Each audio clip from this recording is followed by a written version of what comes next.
There are cases before the Honorable High Courts at different states, and there are judgments with regard to reservation issues. And reservation issue again after approaching by these BJP people, we do not know what type of judgments are going to come out.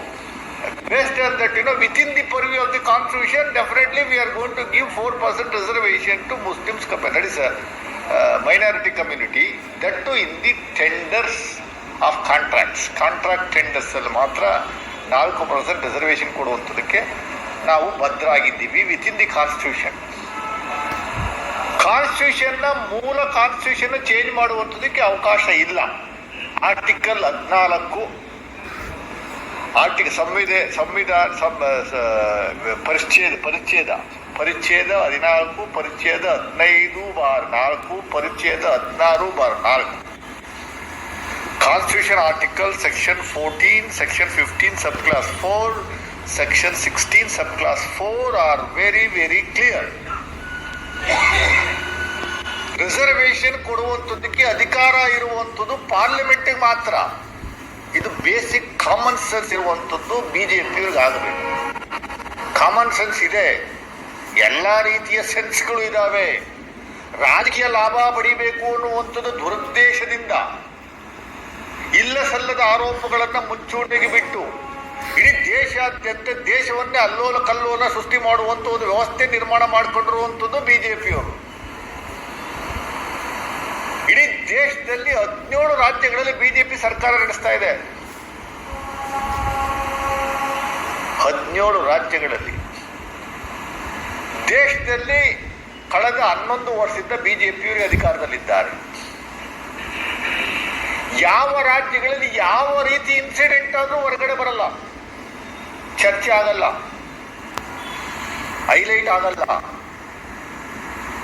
Particularly Congress ruled States ಏನು 3 ಇದಾವೆ.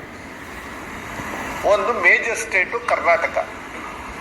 ದಿನ ಬೆಳಗ್ಗೆ ಇದ್ರೆ ಒಂದು ಸುಳ್ಳು ಸುದ್ದಿಯನ್ನ, ಸುಳ್ಳು ಅಪಾದನೆಗಳ ಸೃಷ್ಟಿ ಮಾಡಿ ಅದ್ರ ಮೇಲೆ ಡಿಬೇಟ್ಗಳು ಮಾಡುವಂಥದ್ದು, ಇಡೀ ದೇಶಾದ್ಯಂತ ಅದ್ರ ಮೇಲೆ ಚರ್ಚೆ ಆಗುವಂಥದ್ದು ವ್ಯವಸ್ಥೆ ನಿರ್ಮಾಣ ಮಾಡಿರುವಂಥದ್ದು ನಮ್ಮ ದೇಶದ ಪ್ರಜಾಪ್ರಭುತ್ವದ ದುರಂತ. ಕಾನ್ಸ್ಟಿಟ್ಯೂಷನ್ ಚೇಂಜ್ ಮಾಡುವಂಥದ್ದಕ್ಕೆ ಕಾನ್ಸ್ಟಿಟ್ಯೂಷನ್ ಚೇಂಜ್ ಮಾಡೋಕ್ಕಾಗಲ್ಲ ಅಂತ ಮತ್ತೆ ನಾನು ಪದೇ ಹೇಳ್ತಾ ಇದ್ದೀನಿ. ಕಾನ್ಸ್ಟಿಟ್ಯೂಷನ್ ಅಮೆಂಡ್ ಮಾಡಬಹುದು. We will be able to amend only the constitution. ಬಿಜೆಪಿಯವರಿಗೆ ಬಹಳ ಸ್ಪಷ್ಟವಾಗಿ ಗೊತ್ತದು ಕಾನ್ಸ್ಟಿಟ್ಯೂಷನ್ ಚೇಂಜ್ ಮಾಡೋಕ್ಕಾಗಲ್ಲ ಅನ್ನುವಂಥದ್ದು ಅವರಿಗೆ ಚೆನ್ನಾಗಿ ಅರಿವಿದೆ.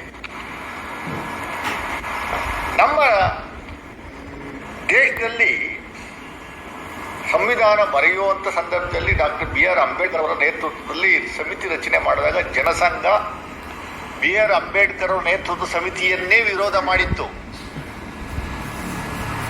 ಜನಸಂಘದವರು BR ಅಂಬೇಡ್ಕರ್ ನೇತೃತ್ವ ವಹಿಸಬಾರದು. ಒಟ್ಟು 11 ಜನರ ಸಮಿತಿನಲ್ಲಿ ಅವರು ಒಬ್ಬರೇ ಶೆಡ್ಯೂಲ್ ಕ್ಯಾಸ್ಟ್ನವರು, ಮಿಕ್ಕಿದ್ದವರೆಲ್ಲ ಒಂದು ಸಮುದಾಯಕ್ಕೆ ಸೇರಿದವರು.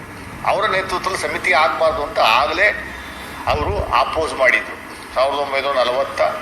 1947ನೇ ಇಸ್ವಿನಲ್ಲಿ. ಆ ಕಾನ್ಸ್ಟಿಟ್ಯೂಷನ್ ರಚನೆ ಮಾಡಿ ಆದಮೇಲೆ ಒಪ್ಪಿಕೊಳ್ಳುವಂಥ ಸಂದರ್ಭದಲ್ಲಿ ಜವಾಹರ್ಲಾಲ್ ನೆಹರು ನೇತೃತ್ವದಲ್ಲಿ ಪಾರ್ಲಿಮೆಂಟ್ಗೆ ತಂದ ಸಂದರ್ಭದಲ್ಲೂ ಜನಸಂಘ ವಿರೋಧ ಮಾಡಿತ್ತು, ಈ ಕಾನ್ಸ್ಟಿಟ್ಯೂಷನ್ ಅಕ್ಸೆಪ್ಟ್ ಮಾಡ್ಕೋಬೇಡಿ ಅಂತ.